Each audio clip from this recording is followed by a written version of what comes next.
Hey guys, welcome back to another episode of the Physiology Secrets podcast, joined again by Tyler and Nick. Today we're going to talk about periodisation. So very recent news is the Olympics is officially being postponed. You would assume a similar time next year. And we just want to talk about the implications on training periodisation first, briefly on the Olympic standpoint, but then also everybody's race. Anybody who's booked a race for the next 6 months is pretty much, if it isn't cancelled yet, it's going to be postponed. So what you guys can do is, as age group, triathletes, cyclists, runners, swimmers, to right now, to try to peak at the right time when we might not even know when the race is, or they'll announce it pretty late. So first, let's talk about the Olympics. Inevitable decision, really. It was always going to happen. So it's almost, I view periodisation very differently at the elite Olympic level than I do to most of the people that we work with. When you are the top 1% of your, it's particularly endurance athletes, when you're the top 1% of your sport, you need to be so specific with your training. We always preach, hey, every second of training should count towards performance improvement, and we back that in. For an age group triathlete or cyclist or runner, it's more so because we can't do pro hours, we can't, train 30 hours a week or whatever. So other things going on. So the training that you need to do it needs to be super specific. But I guess what I'm trying to say is that the fitter you are, the harder it is to improve, the harder it is to adapt. You need to do more volume, you need to do more specific training. Everything is hyper focused and specific versus majority of people still have scope to improve one way or another, but obviously they'll benefit more by being a bit more specific. So they literally do, like a lot of Olympic athletes literally do like a 4-year plan. I'll be honest, I've never done a 4-year plan. Maybe an 18-month plan. But a 4-year plan is huge. So that they take into everything. You've got strength and conditioning, you've got your aerobic work. Really simply, it's the same principles. You've got your preparation, which is basically off-season / preparation. Then you have your base phase. It depends what you're looking at. Then your build phase, your peak and taper phase. And there's heaps of podcasts previously discussing the ins and outs of all those. Or if you're talking about team sports, it's you've got your general preparation, specific preparation, competition. Competition, off-season essentially. So essentially, what we're doing, if we've got a 4-year plan, they're pushing them back 12 months. So what does it mean? Look, in terms of maintaining aerobic power, okay, and we're going to talk about it in the context of endurance athletes, cyclists, the marathon runners, triathlon, that sort of stuff. To maintain fitness, to maintain aerobic power, which is your VO2 max, you need to do 2 high intensity sessions a week. Again, basically those VO2 sessions where you hold 95%, you're going balls out. For 2 to 3 minutes, do it 4, 5, 6 times. That will maintain your aerobic power. That will, however, you're still going to lose endurance by doing that. Okay. So at this time of year, if you've still got 16 months till you need to peak, it's kind of, we're generalising, which is difficult to do. You can't really generalise because everybody has different injuries and requirements and all the rest. But generally speaking, I'd be reducing the load. But it also depends on your competition. I'll be reducing your load. You're stuck at home anyway, probably 2 times a week, whether that's cross-training on the bike, whether that's doing a hard treadmill session or outside whilst you can. Sort of 2 20-minute balls-out efforts, basically, split into 2 to 3 minute efforts, 20 minutes of total working time, and then just some general base, whether that's 1, 2, or 3. This is the Olympic level, mind you. Is probably fine. But I guess, and I'll hand over to one of you guys in a sec, I guess from my perspective, I'd be looking at weaknesses in terms of, they should almost be peaked. They're 4 months out, so they should almost be peaked. So are there injuries involved? Are there we know, like James Hansen, for example. Well, I was going to bring that up because James recently did his back, but then also a couple of athletes I know of who've been struggling with injuries. Interesting implications on, are they going to get a second chance to make a team for the Olympics now that it's been pushed back? Are they going to have to do retrials because some guys who are injured, not able to race, now have an extra 12 months to get themselves right to then go into the trials and potentially take spots? So I think that's probably an interesting part of the prep as well, is that now everyone's, all those cusp athletes who are 1-2 spots away from making a team, are they now thinking about, all right, it's not necessarily planning for the next 12 months when the Olympic trials are around. It's now planning for an 8-month block because that's when the trials are going to be again. Yeah. Are they going to have trials again? That's probably the other consideration as well. I think 100% they'll have Yeah. trials again. They have to. If you're talking about people that maybe missed out due to injury this time, you can't lock in an athlete who's got 18 months out to potentially have an injury and then they can't be locked in. So I think it's a clean slate now. I think everything gets wiped clean. All the sports go back and they work out the best way forward, and then we go trials, and then we hopefully. Well, they've come out and said goes ahead. They've come out and said that if you've qualified, you're in. Yeah, that was fair. But if you've already qualified, you're in. I don't know what that means for other people. I assume other than that, the slate is wiped clean. But it is interesting though, because the like track you said, cycling team announced their team. Yeah. It would have been 4 days ago, I think, 4 to 5 days ago. The Yeah. track cycling team announced their team for the Olympics. So I guess they're in. My understanding, Do you and have- this do you is have just me trials listening to it on the news. I just quickly heard it on the Yeah. radio or whatever. They're in. If you've qualified, you're in. If you haven't, then I assume it's trials. But when they are, I couldn't tell you. So, but it is it is an interesting one in terms of, I mean, an Olympic athlete's going to build up, like you said, probably a 4-year prep. Some of the Commonwealth athletes probably a 2-year prep coming out of Com Games a couple of years ago. It's the type of thing you build. And now there's nothing for 12, 14 months. Do you go into an off season and try and recover yourself up and reset for another block, knowing there's an extra 14 months on your prep now, it's extended? Do you try to train through and sort of peak as you would as a practice run to see if that program works? Yeah, it's tricky, and I guess the short answer is, hey, none of us are at that point where we're actually training full time an Olympic athlete. But I mean, from my understanding of physiology, I'd say there's no way you're going to just keep training through as you are. Of the guys that are elite or close to that cusp of qualifying, they're all injured or pretty much coming back from injury, or they're injured, or everybody's right at the top of their body. They're stressed out and their body's tired. It's trying to get that final 1-2%, which is a really hard stimulus to get. They're going to have to recover. Yeah. But I guess the trick is how there's a big difference between going into an active recovery phase where you're still doing 2 sessions a week and maintaining your power, losing endurance a bit, but maintaining that VO2 max versus completely stopping. Yeah. Where all the research says that you stop for 1 week, you lose 4 weeks of mitochondrial mass. That's huge. It's a lot of, and that again, that's the and the fitter you are, the quicker you lose it as well. So if you're elite, you're going to lose a lot quicker than if you're a mid-range age group triathlete or whatever you are. So there are a lot of implications, a lot of unknowns. I guess at the end of the day, that's why they have essentially full-time high performance coaches, because it's a very individual thing. But from a theoretical standpoint, I'd be looking at, hey, what are your injuries? Let's get on top of them because we can. There's plenty of time to get your fitness back. If you dropped it, do you lose it completely? I think that'd be silly. Active recovery, doing some sort of training. Yep. Which whether that's just 2 sessions a week or 3 or whatever it is, but a reduced training load, and then sort of just consider getting into doing some of that strength work, building up any weaknesses, whether it's muscular weaknesses, whether it's I wouldn't even say I was going to say it's a blessing in disguise, but maybe it's not. But it is for those cusp athletes. It's probably a blessing in disguise for those cusp athletes that can't quite there because they've stuffed up something in their training program or injuries or whatever. The men's track endurance team raced Tour Down Under at the start of the year, and Cal O'Brien went down and broke his collarbone, which this day and age is back on the bike within a few days. But still made the team, didn't he? Yeah, but that's still an interrupted prep. Now it's not ideal. Yeah, correct. So for someone like that, we roll around. It'll be interesting. We'll be watching whether next year, if all things are up and firing by the start of next year, do the track endurance boys race the Tour Down Under again in an Olympic year? Because there's a lot of talk about whether they should have done that or not when that happened. But so it could be, that's right. It could be a case of what lessons did we learn in the lead up and get some improvement. The same thing happened. It was at the Com Games. Was it Steele Von Hoff went down at Sandown? Was that Com? I'm not sure. Yeah, but he actually won. A couple of years ago. He won. Yeah, was it Com Games?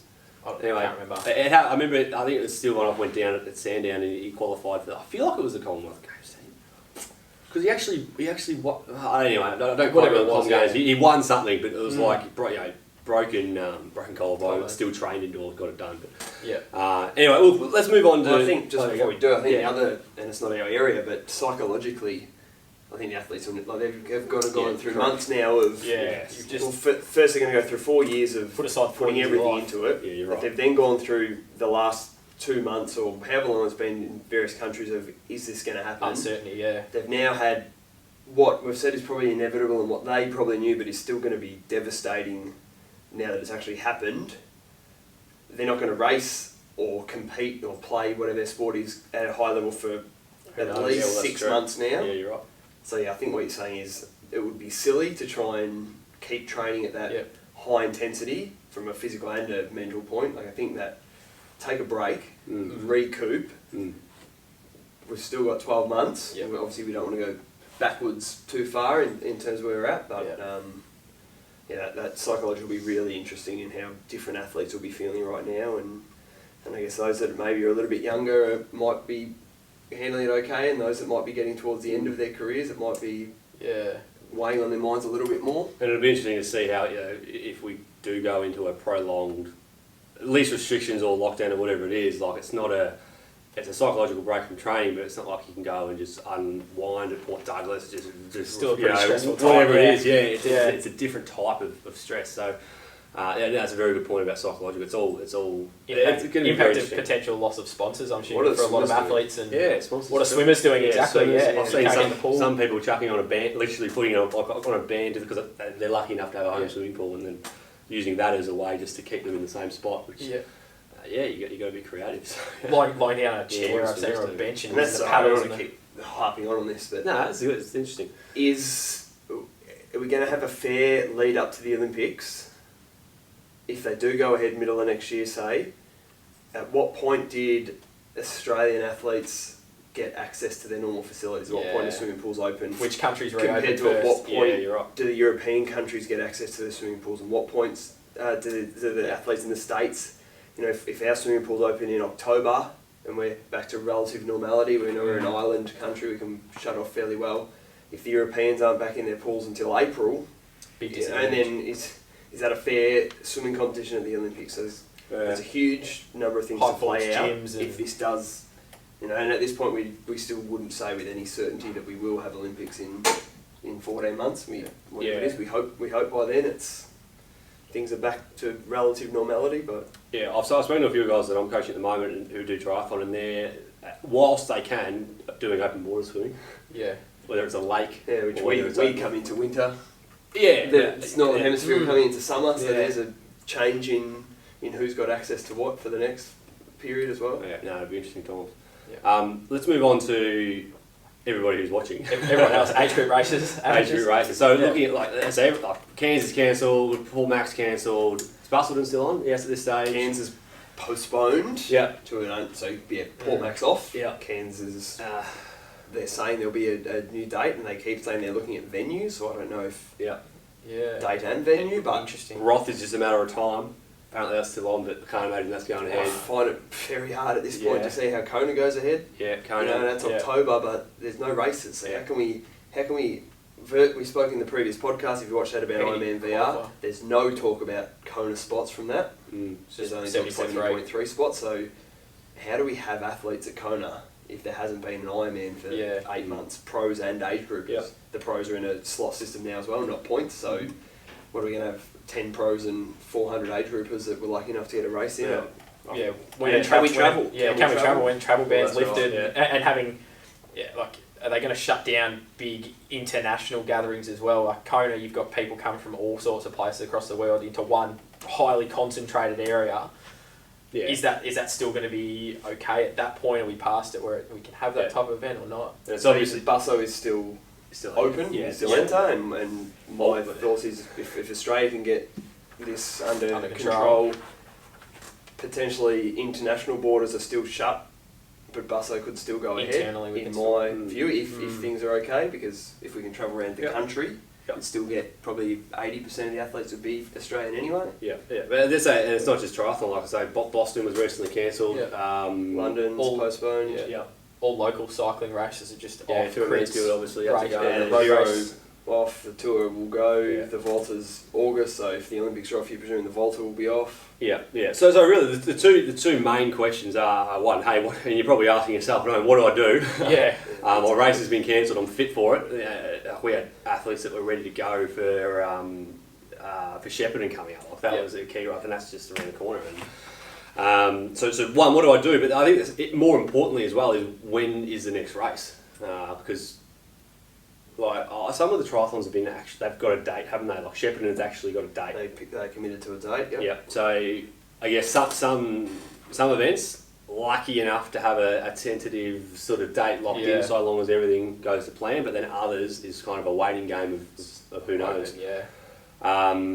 But I guess to the question, look, let's maybe use just a hypothetical situation. I'd say most people, let's say you're training for an event within the next 3 months, so whether that be April through to sort of June period. So you'd be reasonably fit. You've probably just finished your base, moving into some race-specific preparation, I would think, particularly if you're doing April. Yeah, if you're April, you'd be well and truly race fit, and then if you're doing something in June, you're probably just starting that race-specific preparation. So again, what do we do? So let's say, all right, we've got racing within 3 months, but now it's been pushed back by 6. Let's just sort of use that sort of scenario, which I think is a pretty common one for most people.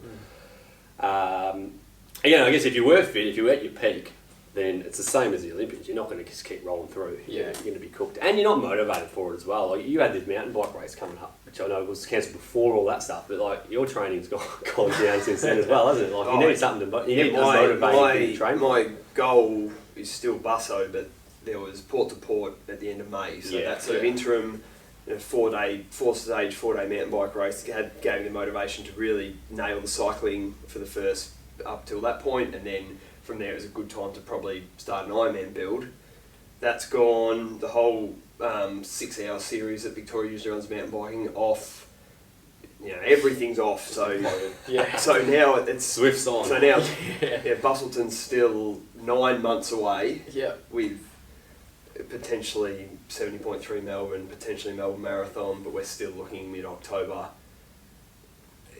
So my training's ceased Monday to Friday at least. It's ceased for about the last month. Weekends I've been sort of motivated just to do some gentle stuff. So I guess my risk now is I know that I don't want to start an Ironman build from now, but I don't want to wait 3 months and then have lost and be starting from such a low behind. So to find that motivation now to keep, I guess, the VO2 side, the aerobic power up, and a reasonable, just a sort of base endurance phase.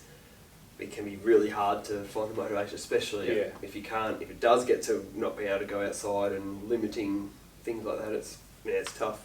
Yeah, I might continue on by talking a bit with you, Nick, about the physiological aspect of what we might do, and then jump back to Tyler to see if there's anything from a psychological perspective, because it's if we can tell you what to do, but psychologically you've got to be motivated to do it. You've got in the mindset to do it, So let's say, all right, so you just finished your race-specific build, and now we're getting pushed back 6 to 9 months.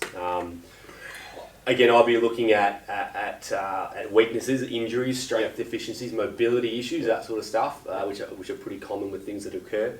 To be fair, I'd probably go down a similar trend of the Olympic, what we recommend for the Olympic guys, in an active recovery sort of phase, where you're still doing probably 2 high intensity sessions a week. I wouldn't be as concerned with the specificity of that. Just do something hard for 10 to 20 minutes twice a week. Have something that's going to push you a little bit. It doesn't have to be super long, but it's getting all your responses up there, getting heart rate, things like that up there, getting a bit of lactate in your system. Yeah, if you can get to 95% velocity, or you get to 100, whatever it is, if you get a structured workout, so be it.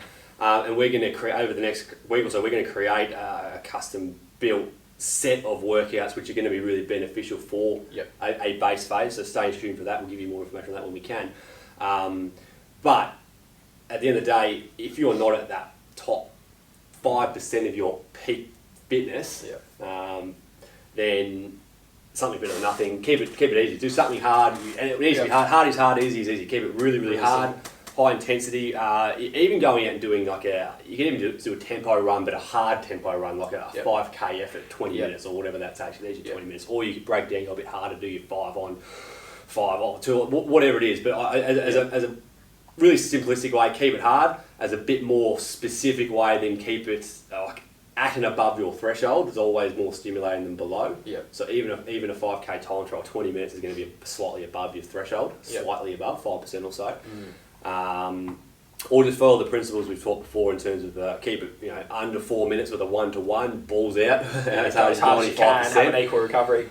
Or you could even do the opposite way where you go slightly above, so a little bit faster than like your 5K pace, for example. We could do like a 5 or a 10-minute effort with half the recovery, which is completely mixing zones. We understand that. You just drop a threshold session, but you also did a VO2 session. What we're trying to say is when we're not worried about necessarily improving, just maintaining our fitness, just do something hard. Yeah. As long as it's threshold or above, or close to threshold or above, you can't really go wrong. So that'd be two times a week would be your base, and then anything else would just be keep it easy. Zone 2, keep it really, really easy there. And then it's just a count back. Like if you've got a reasonable level of fitness, then I'd be saying, look, if you're doing 70.3, maybe 4 months of specific training would be enough. Probably 1 week of focused base where you're building up the Ks again, and then sort of moving into like a more race specific 3-month prep. If you do nothing, like as I said before, you do nothing for a week, you lose 4 weeks of mitochondrial density. You do that for 4 weeks, you're going to lose a lot, almost back, not back to baseline, but not far off it. You will get it back. Remember that you've still got the structures in place. You've got the bathtub, you just got to fill it back up. That's the mitochondrial mass that I like to say. Loves that one. You've got the structure, but you've got to turn the tap on. Take the plug out and you lose all your mitochondria pretty quick. Plug it in, and it takes a while to fill up when you turn the tap on. That's your training. So that's my little analogy. Oh, Alan, that was from 2016, one of the first ones. So you know what? I'm going to go into this. This is your bathtub. It's small, right? It's full. Well, you do your training, your base training, you do your respiratory, you get a bigger bathtub and it's full, right? If you stop training, you don't reduce your bathtub. It's still the same size. You've got the structure there. You've just taken the plug out because you're not training, and it drains out and you've got nothing left, right? You're back to base fitness. However, when you do start training, chuck the plug in, turn the tap on, that's your training. You will get back there. It just takes a lot longer. You lose a lot quicker, but your actual peak potential is relatively unchanged. It's a very simplistic model.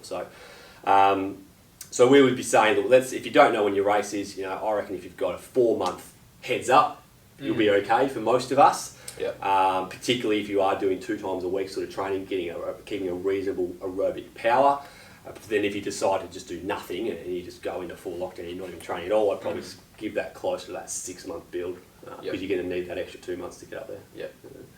Anything from a psychological perspective that comes there, if you say 6 months, I guess if you're not training too much, that's a bit of a break. And then 2 times a week versus doing 7 sessions a week is probably enough of a break. Yes, it depends who you are. So if you're like me, I am notoriously bad at exercising just for the sake of being active. If I don't have a goal or a race or something, I find myself making excuses and not getting out. So what I would do is, and it's hard without a date, but I will build back probably 6 to 8 months, something like that, from when Busso is.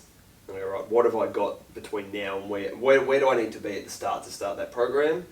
And then how long? So to fill that time, I'll make myself little goals. So working on my FTP is not something that I generally, I won't be focusing on that. But this might be a good time where I might set myself a 4-week goal of I'll do an FTP test tomorrow. I'm going to do 4 weeks of very specific training towards that. It's not going to help my Ironman, or it is. It's not going to be specific for my Ironman, but really specific for that. Retest in 4 weeks. That's a sort of short-term goal that I'll need. That might be a run. For running, it might come up with a little loop around your block. It doesn't have to be a recognised 5K course. Just saying that you can repeat.